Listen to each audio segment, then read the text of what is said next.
नमस्कार, आदाब। मैं उमैर आज़मी आप तमाम नाज़रीन का इस्तकबाल करता हूँ। इस वक्त मैं मौजूद हूँ उत्तर प्रदेश के आज़मगढ़ में। आज हमारे साथ मौजूद हैं ख़ास गुफ्तगू करने के लिए डॉक्टर मसूद अहमद साहब। इनसे हम ख़ास बातचीत करेंगे और उत्तर प्रदेश सरकार में शिक्षा मंत्री भी रहे। आइए बातचीत करते हैं डॉक्टर मसूद अहमद साहब से। सबसे पहले बहुत बहुत इस्तकबाल है आपका। ऐसा है कि सबसे पहले तो मैं जो है हुजूर सल्लल्लाहु अलैहि वसल्लम की शान में जो गुस्ताखी हुई है उसकी मैं मजम्मत करता हूँ। और अगर नूपुर शर्मा के ख़िलाफ़ कोई कार्रवाई नहीं हुई कायदे की तो हम लोग जो है धरना प्रदर्शन भी करेंगे, एहतजाज करेंगे। उसके अलावा चूँकि उत्तर प्रदेश के आजमगढ़ में उपचुनाव हो रहा है, ये चुनाव बहुत अहमियत रखता है। इसके नतायज बहुत दूर तक जाएंगे, इसका मैसेज बहुत दूर तक जाएगा। मैं तो आज अभी किसी पार्टी में नहीं हूँ, आज की तारीख में मैं आज़ाद हूँ। लेकिन चूँकि मैं गुड्डू जमाली जी के समर्थन में आया हूँ अली आजमगढ़ में, इसलिए कि गुड्डू जमाली जी जो है वो एक ईमानदार, तजुर्बेकार, दयानतदार और अच्छे किरदार के मालिक हैं। जी। तो और ऐसी शख्सियत है कि मैं समझता हूँ यही नहीं, उत्तर प्रदेश ही नहीं, पूरे देश में उनको जाना जाता है, उनका नाम पहचाना जाता है, वो पहचाने जाते हैं। तो इस इलेक्शन में मैं लोगों से अपील करने आया हूँ, हिंदू और मुसलमानों से। चूँकि मैं हिंदू और मुसलमानों के भाईचारे के पक्ष में हूँ, तो मैं उनसे अपील करना चाहता हूँ उन लोगों से कि आप लोग गुड्डू जमाली जी को इस चुनाव में जिताइए। और ये जो यहाँ धर्मेंद्र यादव जी चुनाव लड़ रहे हैं, मैं ये कहना चाहता हूँ मुलायम सिंह यादव जी यहाँ एमपी रहे, एक दिन भी अपने कार्यकाल में आजमगढ़ में नहीं आए। उसके बाद अखिलेश यादव जी यहाँ से एमपी रहे, वो भी जब तक रहे इस्तीफ़ा देने के पहले तक एक दिन भी नहीं आए। और हद तो तब हो गई कि बिलरियागंज में सीए एनआरसी के ख़िलाफ़ वहाँ की इज़्ज़तदार महिलाएं, गैरतमंद महिलाएं सीए और एनआरसी के ख़िलाफ़ धरना और प्रदर्शन किया और वो धरने पर बैठी थी। उनके ऊपर सरकार ने जुल्म और ज़्यादती किया, जिसकी जितनी मजम्मत की जाए वो कम है। औरतों को मारा पीटा, उनके हाथ पैर टूटे, वो अस्पताल में भर्ती हुई। मुझे दुख के साथ कहना पड़ रहा है कि जिन लोगों ने अखिलेश यादव जी को अपना कीमती वोट दे करके जिताने का काम किया, उस अखिलेश यादव जी की जिम्मेदारी थी कि इस घटना में वो आकर के उस धरने में सम्मिलित होना चाहिए था। तो धरने में सम्मिलित होने के बजाय उसमें तो आए नहीं, लेकिन लाठीचार्ज हुआ, लोगों को चोटें आईं, हड्डियां टूटी, हाथ पैर टूटे, अस्पताल में भर्ती हुए। वो बंदा आजमगढ़ में वहाँ दिखाई नहीं पड़ा। तो ऐसे लोगों को वोट देने से क्या फ़ायदा है। और उसके बाद अब धर्मेंद्र जी आ गए, इसको चारागाह समझ लिया है। इटावा से चल करके यहाँ आ रहे हैं। पूरा उत्तर प्रदेश एक ही खानदान कब्जा कर लेगा क्या है? यहाँ नहीं है नेता, यहाँ आदमी नहीं है। तो इसलिए मैं कहना चाहता हूँ कि मुलायम सिंह यादव जीते, लोगों को एक लेटर पैड नसीब नहीं हुआ। अखिलेश यादव जी जीते, उनके कलम से एक भी लेटर पैड किसी को नहीं मिला, एक पैसे का काम नहीं हुआ। गुड्डू जमाली जी जीतेंगे, अगर ये गुड्डू जमाली जी जीतेंगे तो मैं तो इतना दावे के साथ कह सकता हूँ कि यहाँ फलाह बहबूद, जनता की फलाह बहबूद, भलाई के लिए काम होगा। वो लोगों के बीच में रहेंगे, उनके दुख दर्द में काम आएंगे और हिंदू मुसलमान दोनों में भाईचारा कायम करेंगे। दोनों हिंदू और मुसलमानों दोनों की मदद करेंगे। और उन्होंने कोरोना काल में लोगों की मदद किया है। वो विधायक रहते हुए, वो एक क्षेत्र के विधायक थे मुबारकपुर के, लेकिन इसके अलावा उन्होंने पूरे ज़िले में मरीजों की, जो कोरोना से प्रभावित लोग थे, उनकी मदद किया। अब मैं ये आखिर में ये कहना चाहता हूँ कि भाई मुसलमानों ने पूरी ताकत लगा दिया बीजेपी को हराने की, और बीजेपी जीत गई। मैं मुसलमानों से कहना चाहता हूँ, ख़ास करके मुसलमानों, हमने भी आपने सबको देख लिया, लोगों का आपने साथ दिया, आगे बढ़ कर के साथ दिया, लेकिन आपके काम कोई नहीं आया। अब आँख खोलो और जितनी तुम्हारी ताकत थी पूरी ताकत लगा करके सरकार बनाने के लिए सपा को वोट दिया और सपा हार गई। अब इससे ज़्यादा आगे सपा नहीं जा सकती है।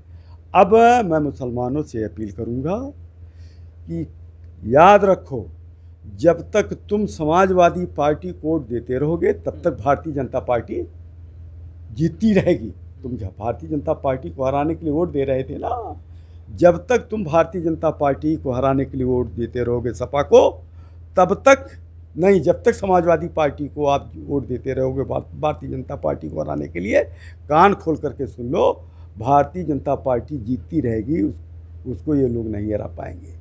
भारतीय जनता पार्टी को अगर हराना है, और हराने जिताने के बाद नहीं, खुद जीतने की बात करो, खुद की बात करो, खुद जीतने की बात करो। इसलिए अपने पैरों पर खड़े हो और हिंदू भाइयों से भाईचारा कायम करके भारतीय जनता पार्टी अपने आप हार जाएगी। ये पहली कड़ी है उसकी कि गुड्डू जमाली जी को जिताओ, जिता करके उनको पार्लियामेंट में पहुंचाओ। डॉक्टर साहब, एक और सवाल खड़ा होता है, जो समाजवादी पार्टी है वो बड़ा आरोप लगाती है कि भाई बहुजन समाज पार्टी का कोई जनाधार नहीं है।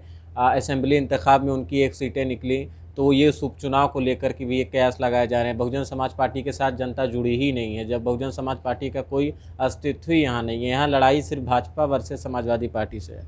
जितना वोट मुसलमानों ने समाजवादी पार्टी को दिया, अगर वही वोट बहुजन समाज पार्टी को दे दिया होता तो मेरे ख्याल से सरकार बन जाती।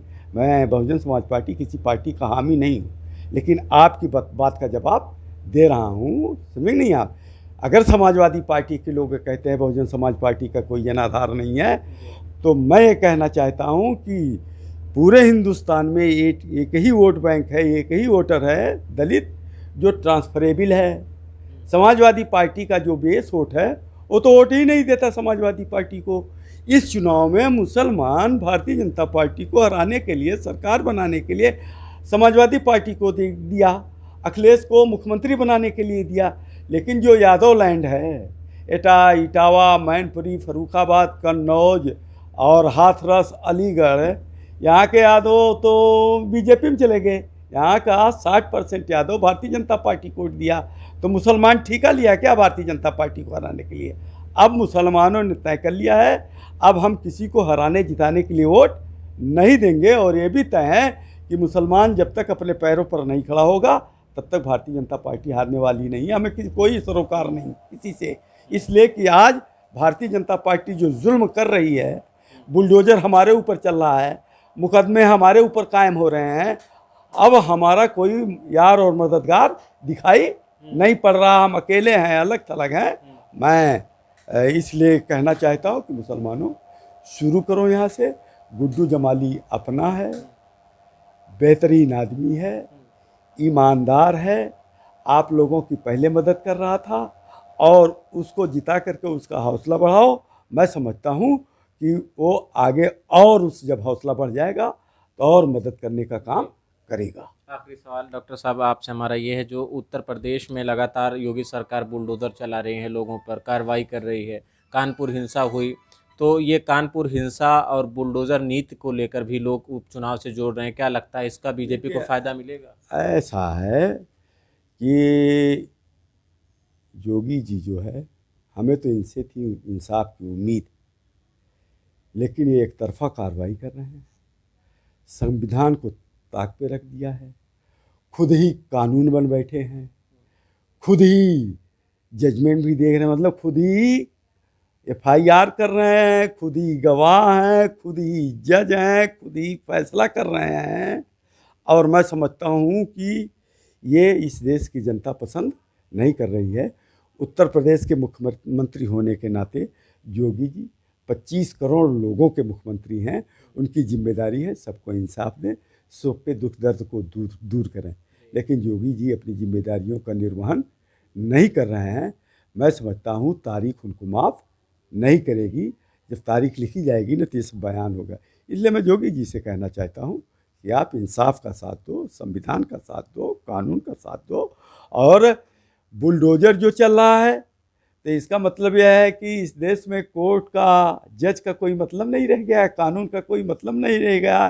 तो अच्छी बात यह है कि सभी कोर्टों को बंद कर दो, जजों को घरों में कर दो, और थाना रहे, वहीं FIR लॉन्च कराओ, उन्हीं से पिटवाओ, उन्हीं से तोड़वाओ, उन्हीं से जेल भिजवाओ, और खुद ही फैसला कर दो, उनका बुलडोजर से उनका घर गिरा दो।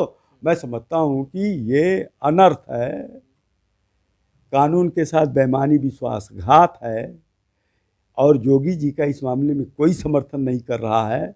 ये नहीं होना चाहिए। और मैं समझता हूँ कि अगर, और एक तरफा पुलिस भी, हम तो देख रहे हैं, हैरान हैं कि ये जो दंगा फसाद होता है उसमें पुलिस शामिल रहती है। अगर पुलिस निष्पक्षता से काम करे, इंसाफ का साथ दे, तो मैं समझता हूँ कि कोई दंगा फसाद होगा ही नहीं। लेकिन मुसलमानों के ऊपर जो पत्थर चलता है, पुलिस PSC के लोग, वो जो कानून के दुश्मन हैं, असामाजिक तत्व हैं, उनसे पत्थर फेंकवा रही है, उनसे बम गोले फेंकवा रही है। और जिस तरीके से पुलिस मुसलमानों के ऊपर लाठीचार्ज कर रही है, लाठियों से पिटाई कर रही है, ये तो भैया जैसे लगता है कोई जानवर के साथ सलूक कर रहा हो। ऐसा कोई इंसान जानवर के साथ सलूक नहीं करता है जैसा हमारी पुलिस कर रही है। मैं पुलिस से, PSC के लोगों से और प्रशासन से ये कहना चाहता हूँ कि तुमने संविधान की शपथ लिया है, आपकी जिम्मेदारी होती है, जहाँ कानून में गड़बड़ी हो, कानून कहीं खतरे में हो, तो उस कानून को बचाने के लिए आपको एक्शन में आना चाहिए। आप तो मुसलमानों को देखते देखते जैसे भेड़िया हो जाते हैं, पागल हो जाते हैं। मैं इसके पक्ष में नहीं हूँ, और अगर नहीं संभले लोग तो मैं समझता हूँ कि उसका खामियाजा इस देश की जनता के साथ साथ सबको भुगतना पड़ेगा। बहुत बहुत शुक्रिया हमसे गुफ्तगू करने के लिए। धन्यवाद। इस वक्त हमारे साथ मौजूद थे डॉक्टर मसूद अहमद साहब, जिनसे हमारी ख़ास और तफसीली गुफ्तगू हो रही थी। उत्तर प्रदेश के वज़ीर आला योगी आदित्यनाथ की जो नीतियां हैं, उनका जो रवैया है उत्तर प्रदेश की आवाम को लेकर के, उसको लेकर इन्होंने मजम्मत की है, और इन्होंने साफ तौर पे कहा है कि लॉ एंड ऑर्डर नाम जैसी कोई चीज़ ही नहीं है। आज मुसलमानों को पीटा जा रहा है, मुसलमानों पर मुकदमे कायम किए जा रहे हैं, उनके साथ भेदभाव किया जा रहा है। इस तरीके का रवैया, इस तरीके का सलूक इस मुल्क की आवाम के लिए और इस देश के लिए बेहतर नहीं है। ऐसी और तमाम खबरों के लिए आप बने रहिए हमारे साथ। कैमरामैन जम्माम खान के साथ उमैर आज़मी।